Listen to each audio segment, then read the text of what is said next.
গাইবান্ধায় তিস্তা তীরবর্তী সুন্দরগঞ্জের বিভিন্ন ইউনিয়নের নিম্নাঞ্চল এখনও তলিয়ে আছে। সেই সাথে নদীর তীরবর্তী স্থানে ভাঙন অব্যাহত রয়েছে। নিম্নাঞ্চল তলিয়ে থাকায় চলাচলে বেড়েছে ভোগান্তি। এ নিয়ে আরও জানাতে গাইবান্ধা থেকে যুক্ত হচ্ছেন সহকর্মী আবু সাইম।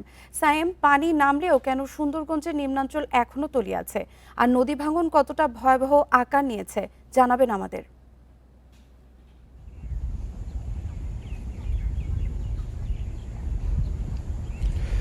দেখুন, গতকাল বিকেল থেকে তিস্তা নদীর পানি কমতে শুরু করেছে, তবে এখন পর্যন্ত প্রায় 40 সেন্টিমিটার নিচ দিয়ে বইছে। তবে তিস্তা উজানে হওয়ায় বা এর ভাটির যে অন্যান্য নদ নদীগুলো রয়েছে, যমুনা, ব্রহ্মপুত্র, ঘাঘট, করতোয়ায় তিস্তার পানি এসে বইছে এবং এতে করে আসলে এসব নদ নদীর পানি বৃদ্ধি অব্যাহত রয়েছে।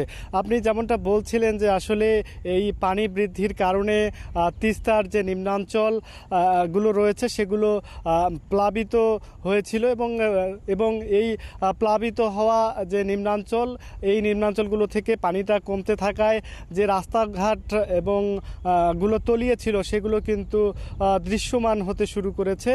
তবে বলে রাখি যে জেলার 7 উপজেলার প্রায় 200 চর দ্বীপচরে যে সড়কগুলো রয়েছে সেই সড়কগুলো তলিয়ে আছে এখন পর্যন্ত, এবং এতে করে আসলে মানুষের ভোগান্তি ক্রমেই বাড়ছে। বলে রাখি যে এই কয়েক দফা কিন্তু পানি ওঠানামার কারণে জেলার 5টি নদ নদীর পারে কিন্তু ব্যাপক ভাঙন দেখা দিয়েছে। ইতিমধ্যে আমরা সবশেষ গতকাল খবর নিয়েছিলাম যে জেলা ত্রাণ ও পুনর্বাসন অফিসের তথ্য মতে তারা এখন পর্যন্ত প্রায় 7 শতাধিক ক্ষতিগ্রস্ত মানুষকে চিহ্নিত করেছেন। পাশাপাশি পানি উন্নয়ন বোর্ড কিন্তু এখন পর্যন্ত জেলার 7 উপজেলার 40টি ভাঙন কবলিত এলাকা চিহ্নিত করেছে এবং এসব এলাকার প্রায় 20টিরও বেশি জায়গায় তারা ইতোমধ্যে ভাঙন রোধে জিও ব্যাগ ফেলছে।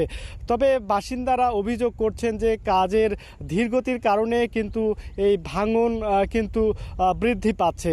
তবে জেলা প্রশাসন এবং উপজেলা প্রশাসনের কর্মকর্তারা বিভিন্ন স্থান পরিদর্শনে যাচ্ছেন, তবে আমরা গণমাধ্যমকর্মীরা এখন পর্যন্ত ক্ষতিগ্রস্ত মানুষদের সহযোগিতার তথ্য পাইনি।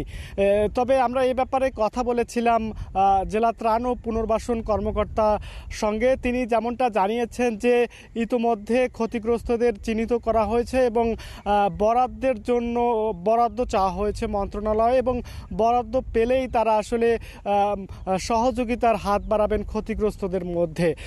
তবে বলে রাখি যে এখন পর্যন্ত তিস্তা জনপদ, হরিপুর, বেলকা, কাপাসিয়া, চণ্ডীপুর এবং শ্রীপুরের যে নিম্নাঞ্চলগুলো রয়েছে সেগুলোতে এখনও কোথাও হাঁটু পানি, আবার কোথাও কোমর সমান পানি রয়েছে, এবং এতে করে আসলে তিস্তা পাড়ের যে আবাদি জমি, ফসলি জমি, পাট সহ অন্যান্য যে ক্ষেতগুলো রয়েছে সেই ক্ষেতগুলোতেও এখন পানি নিমজ্জিত রয়েছে। এতে করে কৃষি খাতের ব্যাপক ক্ষতি সাধন হচ্ছে। তো এই ছিল গাইবান্ধা থেকে সবশেষ খবর। গাইবান্ধা থেকে সর্বশেষ নদী ভাঙন পরিস্থিতি নিয়ে জানাচ্ছিলেন আমাদের সহকর্মী সাইম।